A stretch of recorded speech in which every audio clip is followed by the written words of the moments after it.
First, let me start by saying I like Stephen A. Smith a great deal.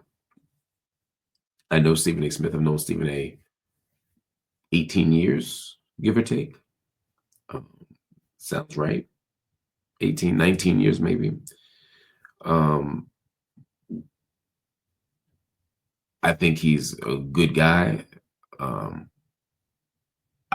I think he's an honorable guy. And at the personal level, every time I've needed something from Stephen A., he's been there. Or not even saying like when I asked him for something, just saying he's shown up when I didn't ask him. I have nothing but respect for who he's shown himself to be to me. So any critique, criticism, concern I have of Stephen A. is not personal. And most of this isn't a critique of him. It's really a critique of the system and why I think this is a terrible idea, which is the spoiler alert, this is a terrible idea. This is a terrible idea. Let me say it one more time. This is a terrible idea. Stephen A. Smith should not run for president of the United States. I think his instinct is correct. He's got a good life. He's got great things going on. And politics is a corrupt, dangerous, nasty game. And he doesn't want to get sullied by it. He should stay in that posture. I don't want to get sullied by it. That's what he should do. But this isn't just a particular concern for Stephen A. Smith, although I do have that. Let me say one more thing about that fact. Stephen A. Smith just signed a $100 million deal with ESPN. $100 million. Not a small contract. That is a huge contract. $100 million over 5 years. It's $20 million a year. $20 million a year. ESPN is notoriously obsessed with keeping its talent out of controversy. This is Disney. This ain't just ESPN. This is Disney. They fired Paul Pierce because he was up in a strip club on Instagram. Now, that's extreme, but there's a lot of networks where that wouldn't have happened. I don't think HBO fires you. I'm not sure Fox Sports fires you. But ESPN fires you for that. Especially if you're a little more disposable, to be sure. But, point is, you got to be careful out here. We've seen people fired from ESPN or not renewed by ESPN or sidelined by ESPN or suspended by ESPN or just silenced by ESPN for political stances, for what they tweet or what they say or what they don't say, for all sorts of things that have happened. We've seen it happen on the right. We've seen it happen on the left. We've seen them be uneasy with certain folk. I'm reluctant to say certain names, but, I've seen, for example, just to give one example, Will Cain, who's a hardcore right winger. He didn't fit at ESPN. Will's smart. Will's capable, but he didn't fit there because his politics were coming out a little too much. There's other reasons why Will had awkwardness at ESPN. Will can tell you that. I know Will quite well. He can tell you that himself. But, we see what happened here. We see, I remember when Jamel Hill critiqued Donald Trump. Jamel Hill was one of the most passionate and honest and courageous voices out here calling Donald Trump a white supremacist. And you know why she did it? Because he is. They didn't win her friends at ESPN. I don't remember. I don't know the specifics of what happened. I think her contract wasn't renewed. She was not fired. I know that. But whatever it was, it didn't help the case because they were carrying the water for some of these folk. ESPN didn't move with integrity, unfortunately. Jamel Hill did. But the bigger point here is if you run for president, you're now calling balls and strikes as you see it. Let me put it a different way.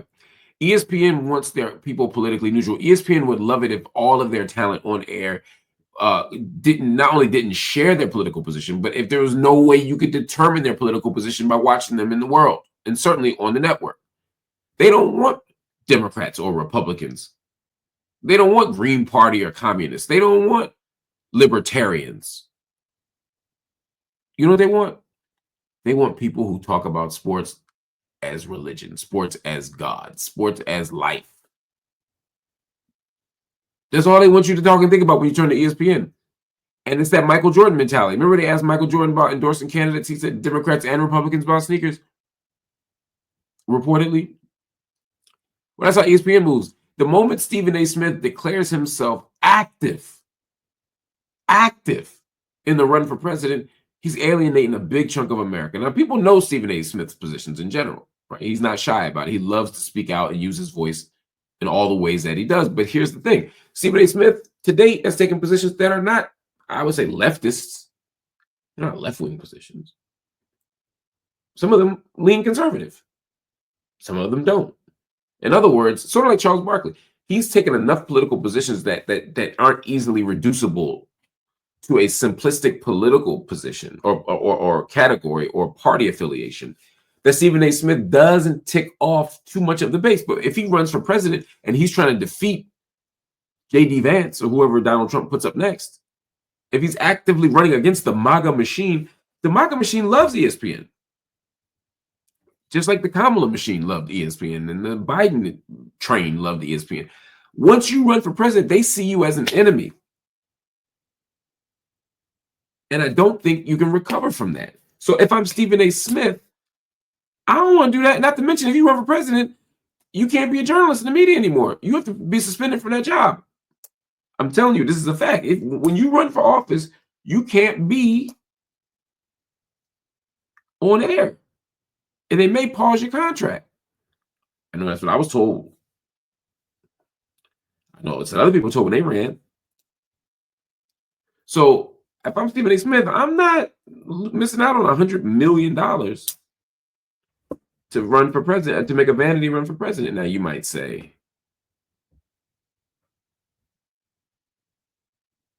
well, if you can be president, that's worth more than $100 million, both in the abstract kind of achieving at life thing and in the short and in like the financial thing, Yeah. But I don't believe Stephen A. Smith can win. I don't believe Stephen A. Smith can win.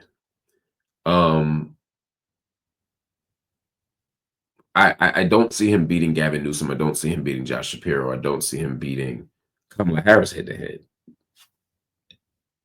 And I don't think Kamala Harris can win either. And there's a few reasons for that.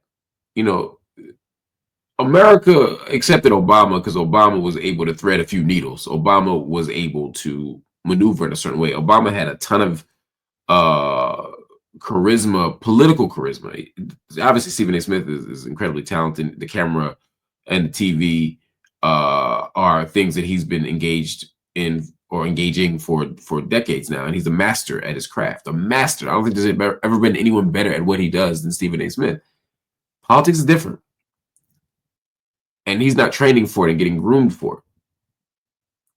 And people are going to say, yeah, well, neither was Donald Trump. Well, it's a little different. One, Donald Trump worked in the business world and had a certain kind of cachet and a certain kind of faith and a certain kind of investment in him. From white people, that Stephen A. Smith won't have. Let me put it differently. White people are willing to give an unqualified white man like Donald Trump the benefit of the doubt. They're not going to give Stephen A. Smith the benefit of the doubt. Then they start unpacking your personal life. One of the things Stephen A. said that I thought was interesting was, well, I can pick apart those other people because they have records. Well, that ain't really how it works. I mean, you can look at their political record, although no one cares about that. Donald Trump's political record is trash, and he keeps getting elected. They're going to also examine you and your statements and your policies and your personal life. They're going to look at who you are as a human being. They're going to question your faith. They're going to question suddenly stories are going to get dug up from people you never even remembered talking to. And I'm not saying you have anything bad in your history. I'm just saying all of it is laid on the table. And again, you got to go back to work when this thing is over, unless you're definitely going to win. And I don't see him winning. Somebody's asking all the right way, how do you even know Stephen A. would run as a Dem? I don't see Stephen A. running for president as a Republican. I'll tell you why. There's absolutely no way he wins as a Republican. There's absolutely no way they choose him over J.D. Vance. It's just not going to happen. It's just not going to happen because Trump has to put an endorsement out of somebody, and he's not endorsing Stephen A. Smith. And frankly, I don't believe Stephen A. Smith will want an endorsement from Donald Trump. Stephen A. Smith is an independent thinker. He's an independent political voter in a lot of ways, regardless of where he's affiliated. But I don't see any legitimate opportunity for him outside of running as a Democrat. So, and I think that's where his mind and heart are. I'm not saying he should be a Democrat. I'm not a Democrat. I'm just saying I think that's where he's going to land.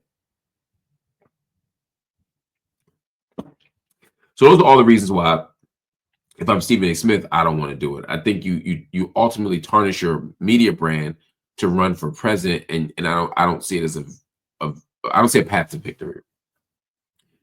The next question is, do the Democrats want him to run? Should the Democrats want him to run? The Democratic Party has no soul. It has no conscience. It has no heart. The Democrats at this point will run whoever will help them win.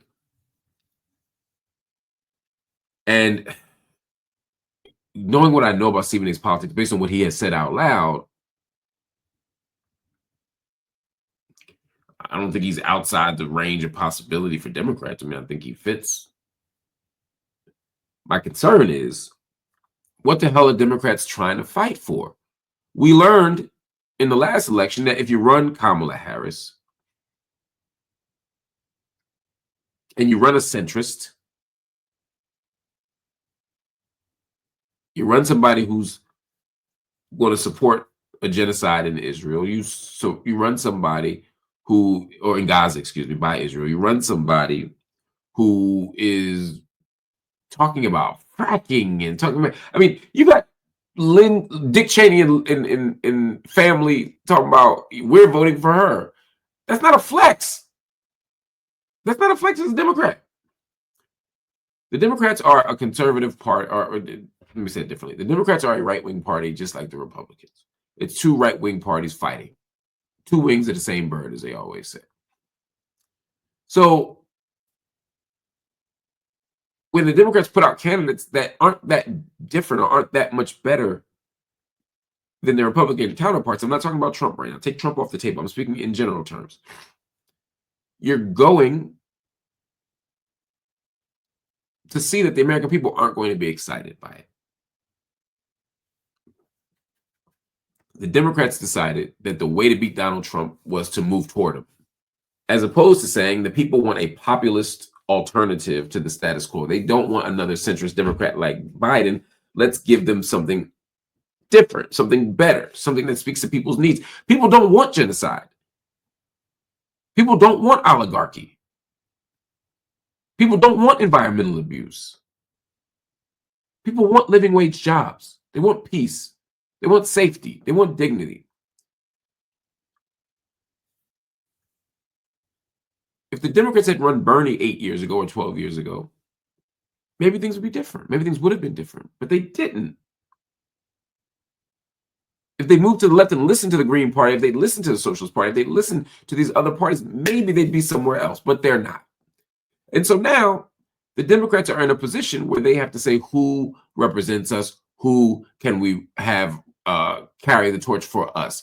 And Stephen A. Smith is a legitimate possibility to the extent that his politics aren't outside their window. But here's the problem. If you keep running people who are centrists, you keep running Bidens and Harris's and Stephen A's and Josh Shapiro's and Gavin Newsom's, they're all about the same, and they're all going to get you the same outcome. Ultimately, you need something different. You need something progressive. You need something radical. You need a sharp departure from the status quo. And so, yes, even if Stephen A. Smith gets the nomination, and I'm not saying that's impossible. Look, Donald Trump got it. Someone said Jon Stewart should run. Honestly, Jon Stewart wouldn't be the worst choice for Democrats. At least there's the familiarity. There's the name recognition. He's still a white man. That always helps. You know, his politics are a little to the left of Stephen A. I mean, if I'm a Democrat, I would be more inclined to lean toward Jon Stewart than Stephen A. But again, why don't we stop electing celebrities? Just a thought. Just a thought. Just a thought. Instead of electing celebrities, why don't we run people? First of all, take celebrity off the table. Why don't we run people who actually represent our interests and our values?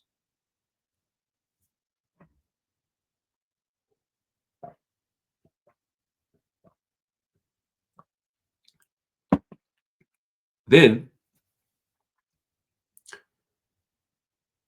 let's find someone who knows how to govern.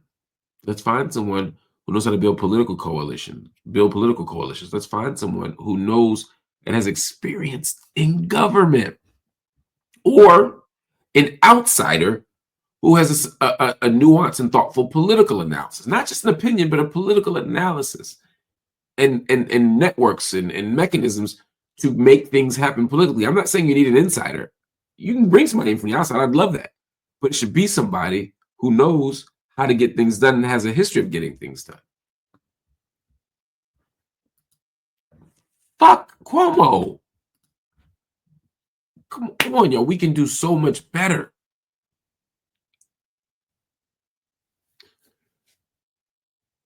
We need to stop believing that this is a job that anybody can do. President is not a job that anybody can do.